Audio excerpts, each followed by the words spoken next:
This is Guadalajara, Mexico, but it could be anywhere. Like all big cities, what lies beneath its streets is a labyrinth of pipes, cables and tunnels. Out of sight and out of mind. Until the unthinkable happens. 206 citizens lose their lives. Now, using cutting-edge computer technology, we reveal exactly what went wrong. Disasters don't just happen, they're a chain of critical events. Unravel the fateful decisions in those final seconds from disaster.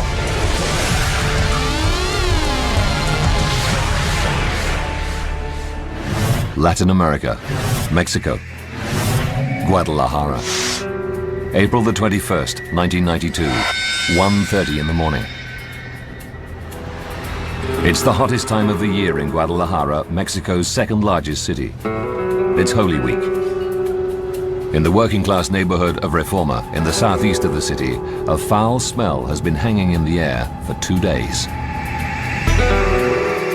The Gomez family and their 4 children live on one of Reforma's busiest streets, Gante. But even though it's nighttime, they can't sleep. And it's not the heat that's keeping them awake. Yo ingresé al baño. I went into the bathroom. Y era tanto el olor. The smell was so strong. All the neighbors were complaining that the sewers, the bathrooms, and the drains smelt. Y los baños, las alcantarillas, los sumideros, olían a gasolina. 7 that morning. 20 blocks away from the Gomez family, Socorro Rios begins working in her tortilla shop. Her neighbors think the smell may be a gas leak coming from her kitchens. As a precaution, she calls the gas company. 2 engineers check out the problem and find nothing wrong. But the neighbors continue to complain, so she calls the gas company a second time. They came again, and this time changed the regulator. Now supposedly everything was all right, but there was still a dreadful smell. I didn't know what to do, so I just ignored it. 10 a.m. Now it's not just the smell. People report seeing gas plumes coming out of manhole covers. Something is wrong underground. But smells from the city's sewers are not.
Residents now discover gasoline in their fresh water supply.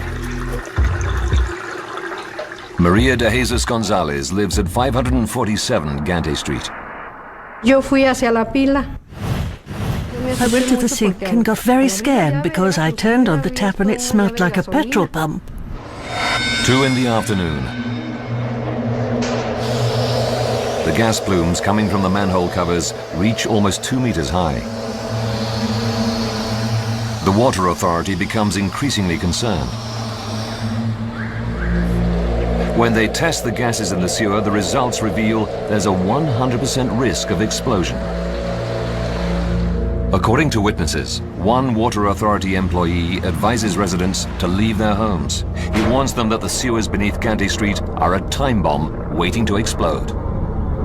But the official line from city authorities is still, stay put and keep calm. Some local inhabitants are so worried they venture into the rat-infested sewers to see for themselves.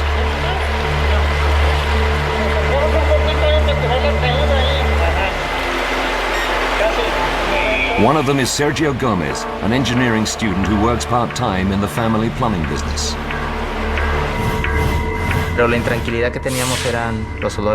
We were restless due to the stench of gasoline coming, not only from the manhole covers, but from the toilets.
Trinidad Lopez Rivas gives a radio interview and tries to calm people down. He insists that the situation is under control and there is no risk of an explosion. His comforting words play on the morning news bulletins. The reality is very different. The people of Guadalajara know something is still wrong. They can see it, smell it, and taste it.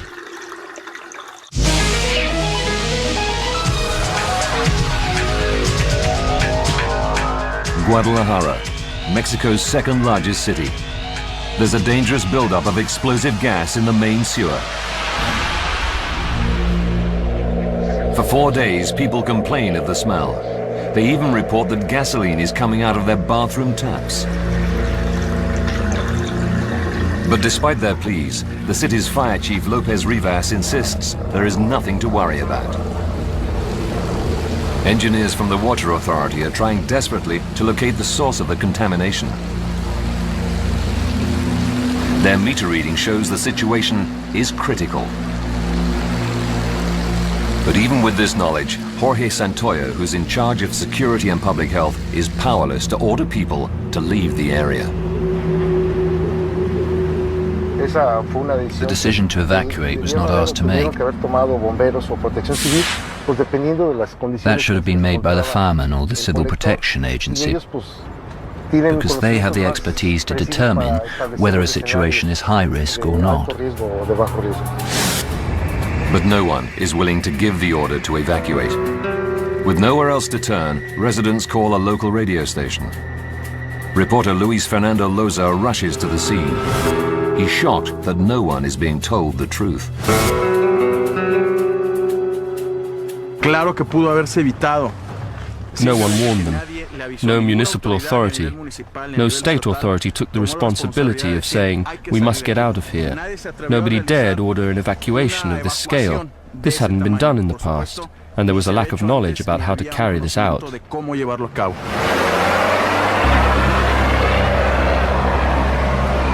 It's 10 o'clock on the morning of April the 22nd, 1992.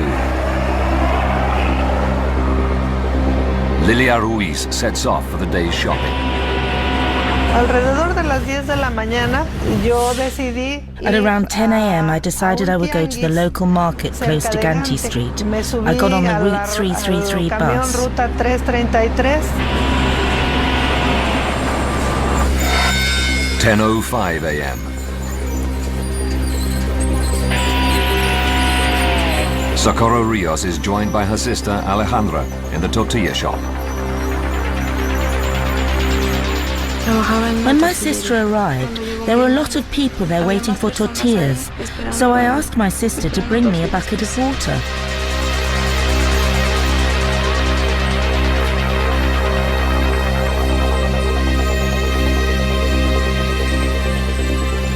But since she had brought my breakfast with her, she said, "I will bring you some juice from across the street."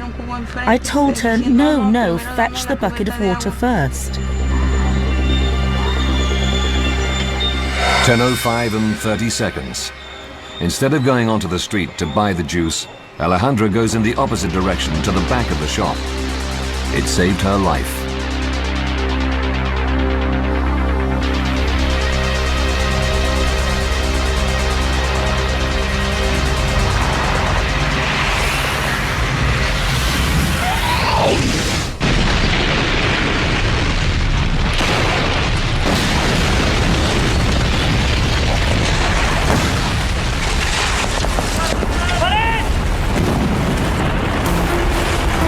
The tortilla shop on Rio Lagos Street suffers the full force of the blast.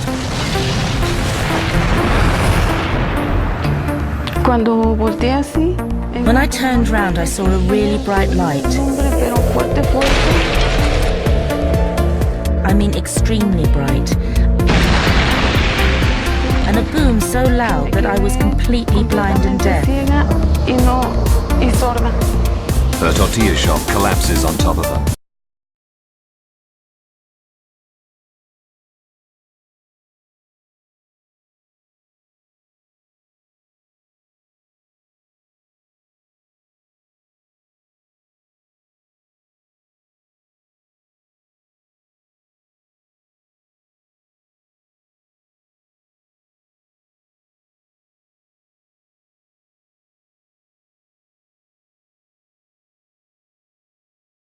Passengers on board.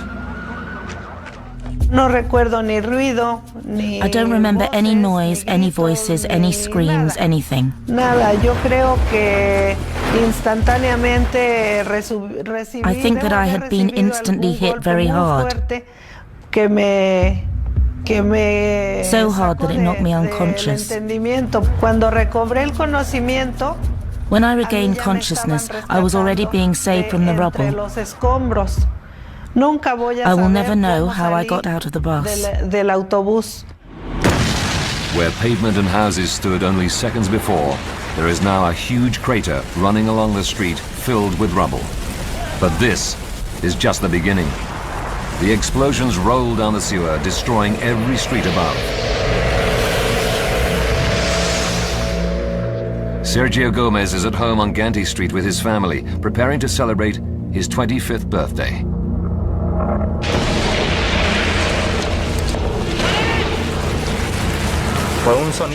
It was a muffled sound. It came from underground. It shook our house. Many cracks appeared in the wall, and the street became dark. I hugged my mother and dragged her under a door. I yelled to my sisters to get under a door frame. The house was shaking. There were many explosions, really strong. Things falling down, windows breaking.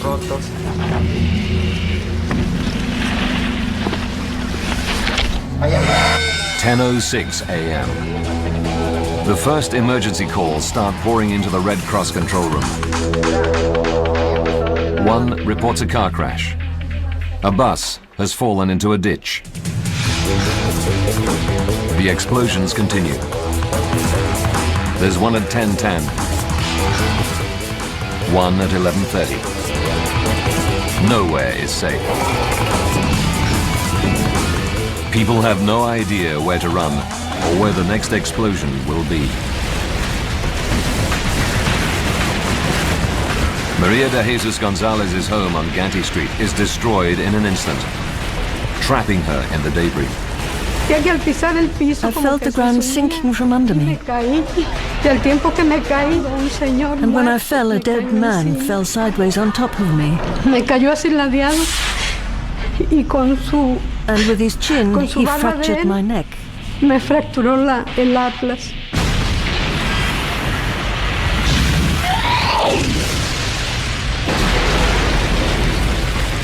The Red Cross are inundated with calls. A house has completely disappeared. Manhole covers are flying off. Injured people need help fast. People are dying. Socorro Rios still lies buried in the rubble of the tortilla shop, not knowing if anyone will find her. I felt helpless because when I was in the middle of the rubble, I couldn't even breathe. I started to pray to God. I heard a voice that told me, "Don't worry about yourself, I'll always be with you."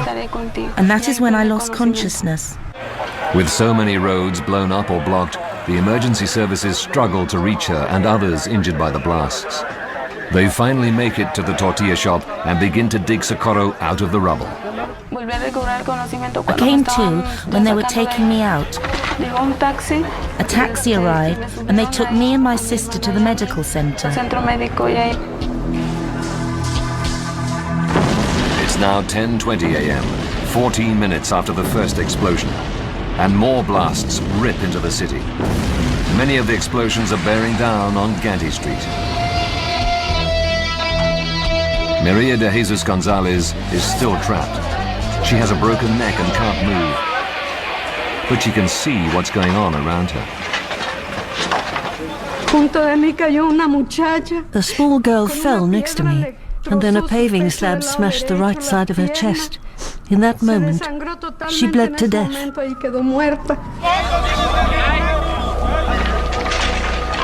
The district of Reforma is like a war zone.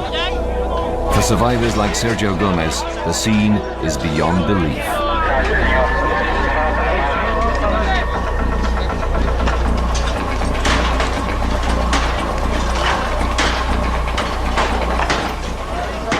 There were no houses.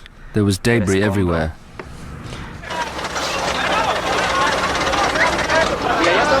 Over an hour has passed since the first explosion, and still the blasts continue.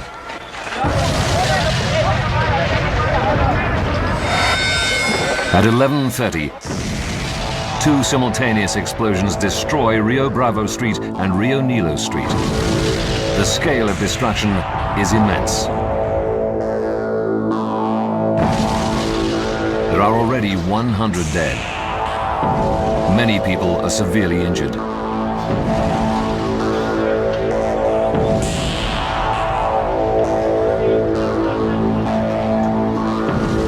The explosions subside for a while.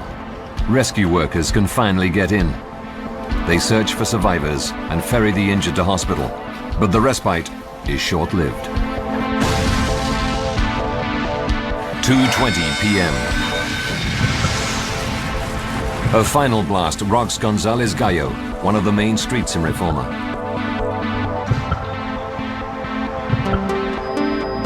Satellite photos taken minutes afterwards reveal the scale of the catastrophe.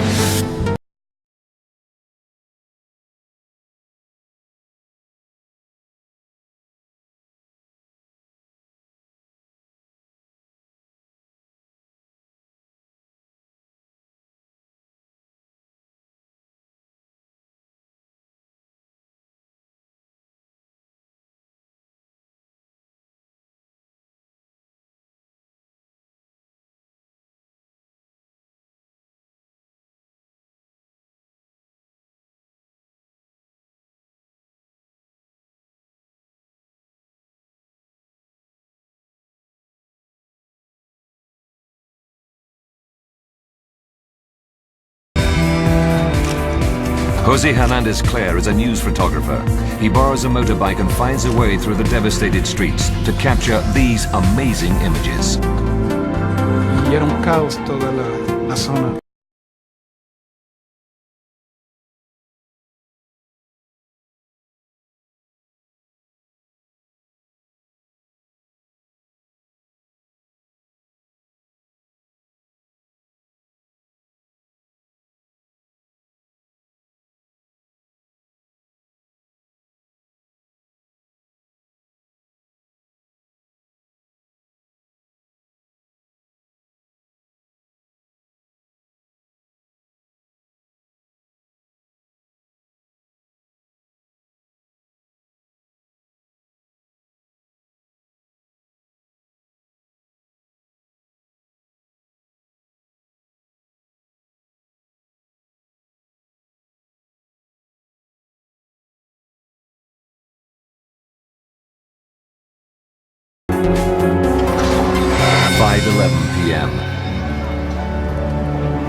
Cross reports now say that as many as 170 people are confirmed dead, and at least 500 are known to be injured.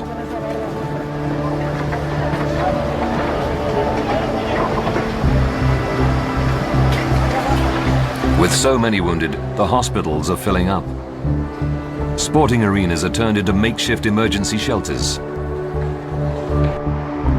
The Red Cross issue a plea for medical supplies, blood and plasma.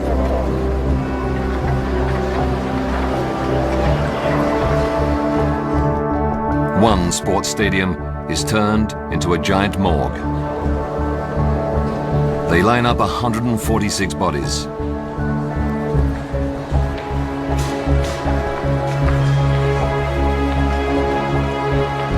Survivors arrive, dreading that they'll find a missing loved one.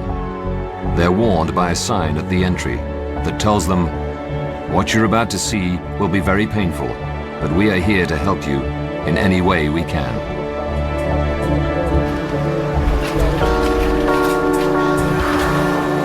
Hundreds of people are still missing. Many rescuers dig with their bare hands, desperate to find anyone alive. Trying to help, some people bring in bulldozers to remove the wreckage. But it's too soon. Survivors are still buried in the rubble.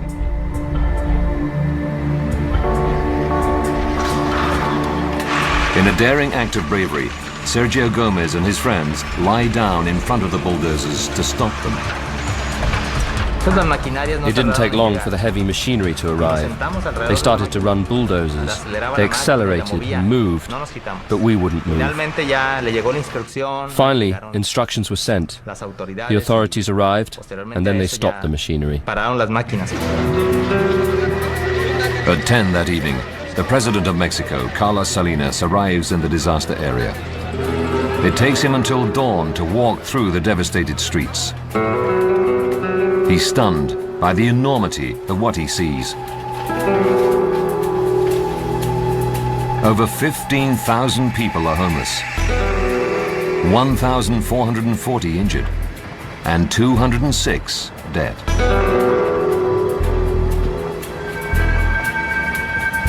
The President orders the Attorney General's office to investigate immediately. He wants a report back within 72 hours. He wants to know the reason for the explosions. Now, by rewinding the events of that fateful day and by going deep into the investigation, we can reveal what really happened.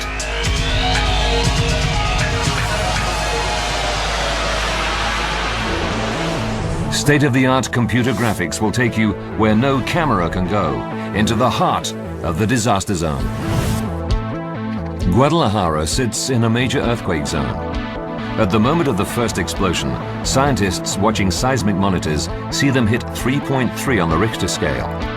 This is the equivalent of over 13 tons of TNT exploding in one go. Could an earthquake with an epicenter over the district of Reforma have caused the tragedy? The devastated area looks like the aftermath of an earthquake, but the investigation team study the damage.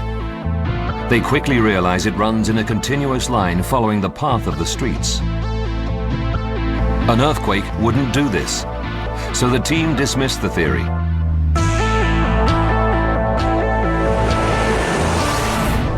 Instead, they turn their attention to the underground tunnels that lie beneath Reforma. They make an extraordinary discovery. Guadalajara, Mexico's second city, has been ripped apart by a series of catastrophic explosions. There's something in the water.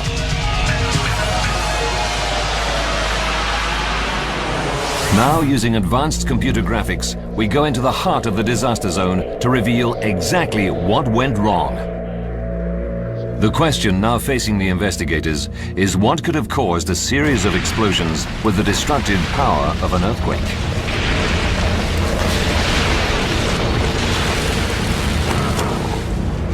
The line of destruction follows the main underground sewer. In the 3 days leading up to the blasts, many of the residents complained about the smell of gasoline. There must be gasoline in the sewers. But where did it come from? Reforma is an industrial area. There are over 40 factories and chemical plants nearby. The biggest is a refinery run by the state-owned oil company Pemex. It becomes the focus for investigators. But they run straight into a mystery. At the time of the original complaints, Pemex management ran their own tests. Pemex officials say these tests reveal that all their plant and equipment is in perfect order, and they are not to blame. But they say their investigations do reveal the presence of another dangerous chemical in the sewer. Pemex engineers came to the site.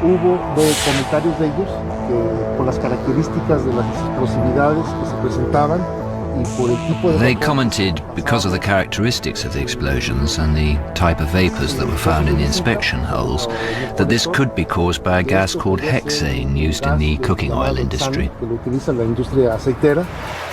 Hexane has many of the properties of gasoline, including a similar smell. Most importantly, it's an extremely flammable liquid that gives off a highly explosive vapor. And it has a very low flash point, only -22 degrees centigrade. Hexane is used to extract oil from seeds and vegetables to make cooking oil. Scott Steedman is a civil engineer specializing in disasters. Hexane is a strong irritant, which means it causes lightheadedness, and its fumes are very toxic. It's also extremely flammable, and it's perhaps one of the last things you'd want in a sewer system. Pemex officials then release a statement saying that a local cooking oil factory is responsible for releasing hexane gas underground. But the company La Centrale denies responsibility. They say they use very small quantities of hexane in their production process, not enough to cause the size of explosions that hit Reforma. Their claim is backed up by the investigation team, who examine water samples taken the day before the explosions. They find no evidence of hexane. It couldn't have caused the blast. Pemex's claim is inaccurate. The people of Reforma are still convinced gasoline is to blame.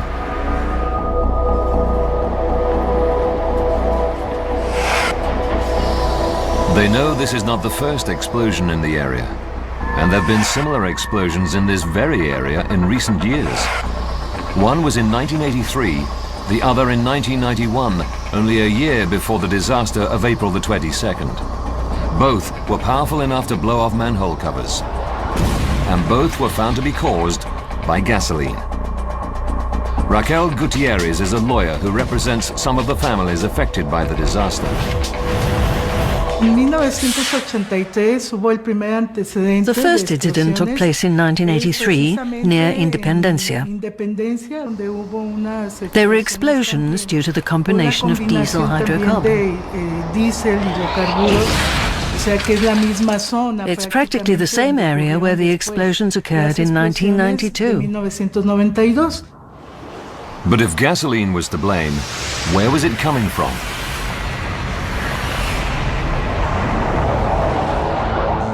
Surprisingly, Guadalajara sits on top of a major gasoline distribution pipeline.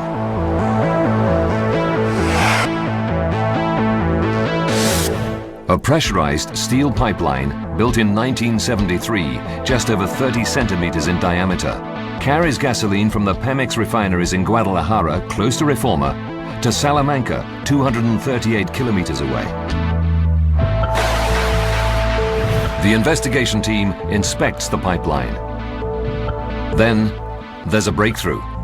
They discover that gasoline is flooding a pavement close to the Pemex refinery and that the leak is coming from underground. But the pressurized pipeline is made of steel.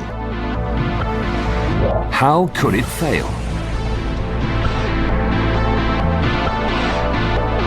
Guadalajara's underground network of pipes grew to service the booming economy. The result? A haphazard maze of overlapping pipes and cables carrying water and fuel. When the investigators dig down beneath the flooded pavement, they discover that a water pipe has been bent round the pressurized steel pipeline. At the point where they touch, there's a small hole where gasoline is leaking out.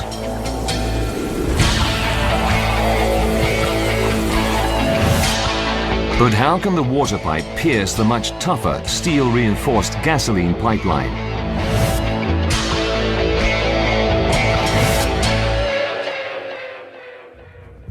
They send the pipes to Mexico's top metallurgists, Jorge Uruchoto and Jose Maria Malo, to try to find the answer. The way it was resting, the bigger hole on the water pipeline coincides with the hole. As erosion takes place, the wall of the gasoline pipeline decreases and a leak of gasoline takes place. The metallurgists report that it's the different metal composition of the pipes that leads to their corrosion. Different metals have different chemical compositions, and when they touch each other, certain metals, when touching other metals, can cause a chemical reaction to occur, and that can lead to corrosion of one or both of the metals. The water pipeline is made of iron coated in zinc. The gasoline pipe is steel. Together in wet ground, these metals destroy one another. Even though the hole is only 1 centimeter wide, the pressure forces the gasoline to gush into the soil. It's estimated that 600,000 liters of highly explosive gasoline leaked into the soil. That's about 18 petrol tankers, a huge amount of fuel. The leak in the gasoline pipeline is only meters away from one of Reforma's sewage tunnels. The fuel quickly spreads to surrounding soil and envelops the tunnel, seeping in through the cracks and entering the sewage system.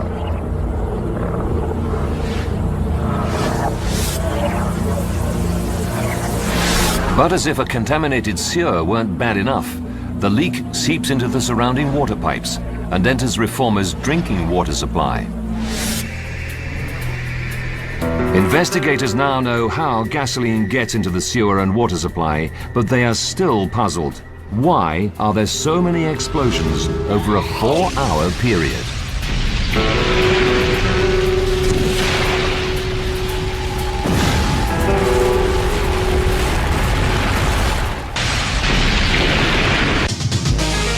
A series of massive explosions devastates the Mexican city of Guadalajara. Investigators now know that a broken gasoline pipe is to blame. But why was there a series of explosions over the space of several hours instead of one massive blast? They discover that Guadalajara has been extending its light railway system by adding a new underground line. But engineers digging the new subway have hit a problem. The city's main sewer lies right in their path.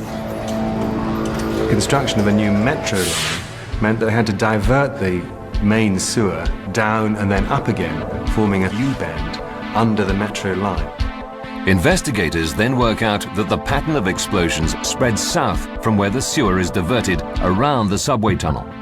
It's a strong lead, and the design of the diverted sewage tunnel now becomes the focus of the investigation. Sewers are traditionally built with a slope so that gravity carries the waste downhill. But the building of the new metro has forced the new section of sewage tunnel to pump its contents uphill.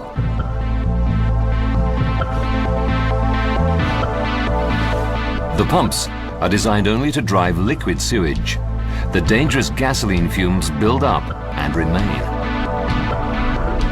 Now this had very serious consequences because although fluid could pass down through the U-bend and out the sewer, fumes would be trapped upstream of the metro line. Upstream of the metro line is Gante Street, and the blocked fumes back up all the way to there, filling the sewer network in between.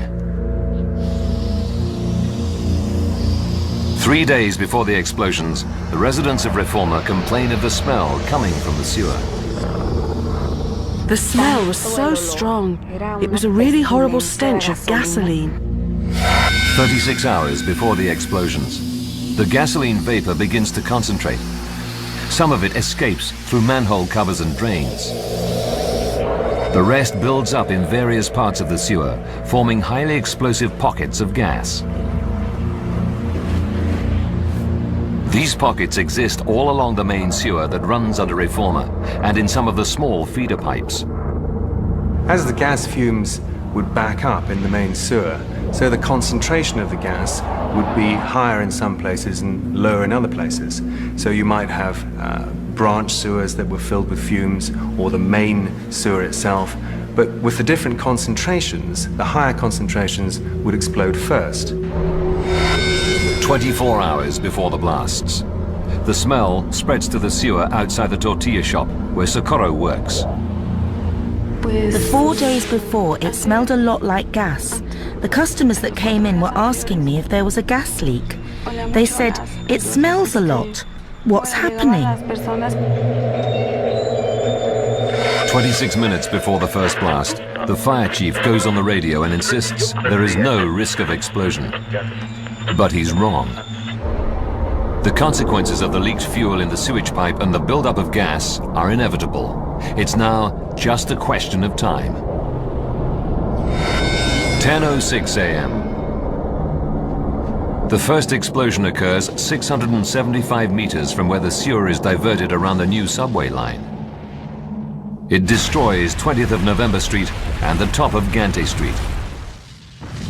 10:10, a second massive explosion destroys much of Violeta Street. 2 blasts at 11:30 devastate Rio Bravo and Rio Nilo. Then at 2:20 p.m., the sewer that crosses under Gonzales Gallo explodes. The chain of critical events is complete, but there is one big question that remains. The gasoline had been leaking for months, so why did the disaster strike on April the 22nd? To answer the question, investigators have to go back to the days leading up to the blasts.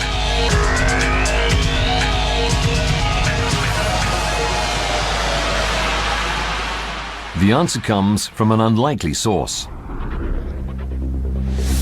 On the night of April the 18th, residents found it difficult to sleep, but not just because of the terrible smell coming from the sewers. The temperature in Guadalajara hits 31 degrees centigrade. The high temperatures continued into the early hours of the morning of April the 22nd.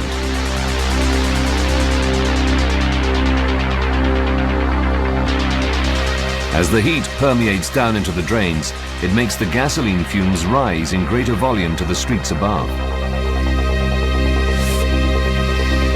And they are now at flashpoint.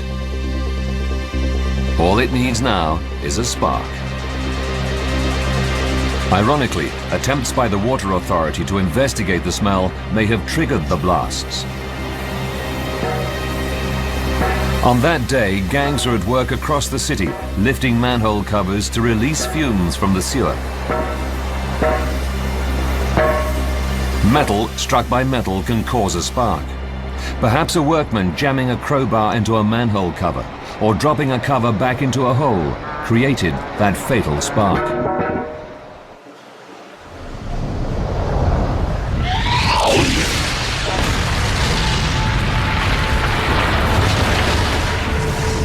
But the authorities' tests revealed there was also a high risk of explosion in the days leading up to the disaster.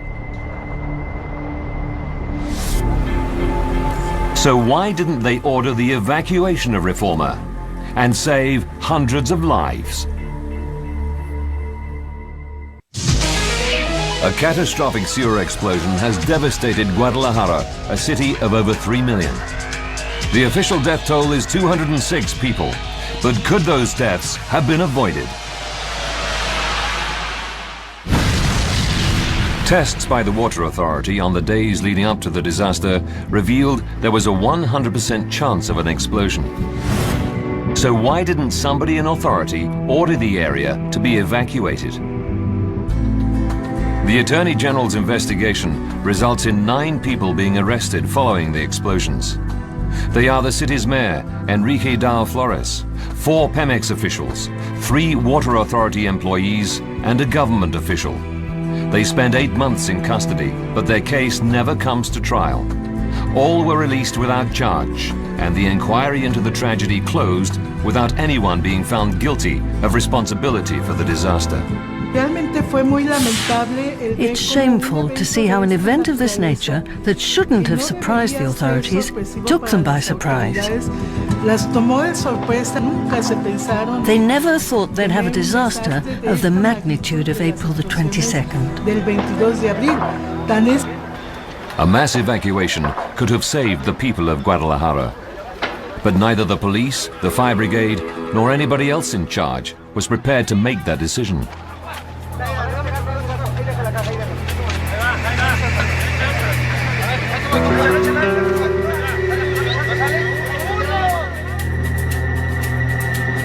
Local residents even dispute the official death count of 206.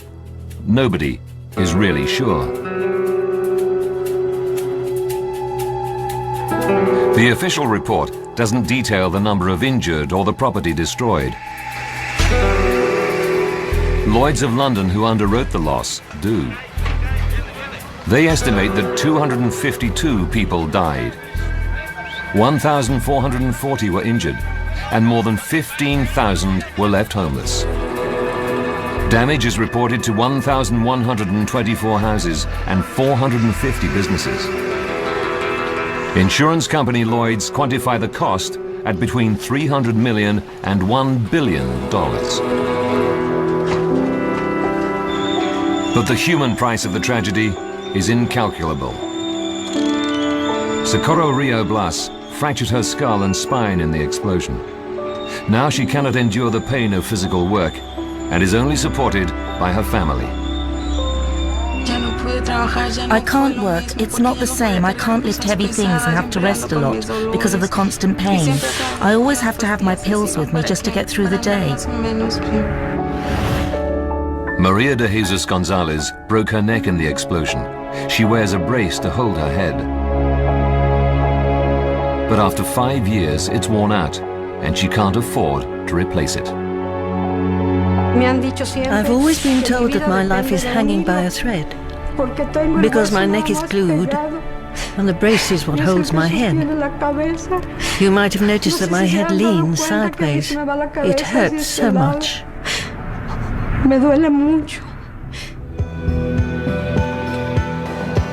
Lilia Ruiz lost her left leg. Once a year, she and most of the other survivors return to the scene of devastation to honor those who lost their lives at a mass dedicated to the victims.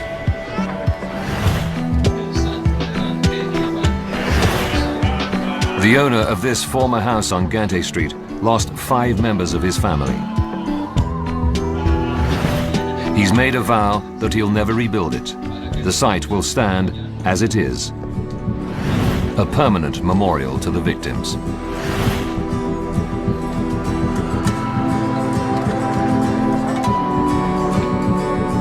The loss of so many lives is due to a critical chain of events that come together on that day. A badly engineered water pipe placed too close to a gasoline supply line caused a reaction called metal-to-metal corrosion. Both pipes leaked and gasoline flooded the soil. The leaking gasoline touched and then enveloped the city's main sewer. The gasoline entered the pipe and flooded the sewer. The sewers, the bathroom, the drains smelled like gasoline.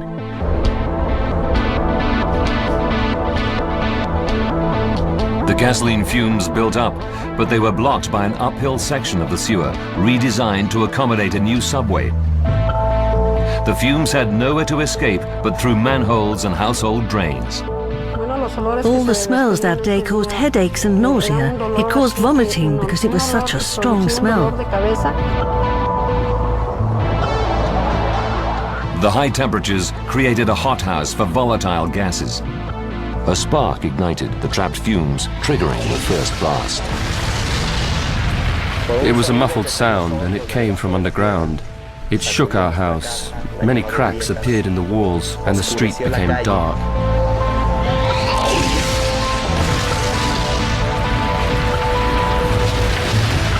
From then on, a series of explosions ripped through the sewer system, devastating meters of the city's streets. And after the tragedy, the Pemex oil refinery shut down, and Pemex rerouted the high-pressure gasoline pipe away from the city. And now the old city of Guadalajara has a new sewer with a state-of-the-art monitoring system. It constantly measures the gases and toxins in the sewer to prevent such a tragic accident ever happening again.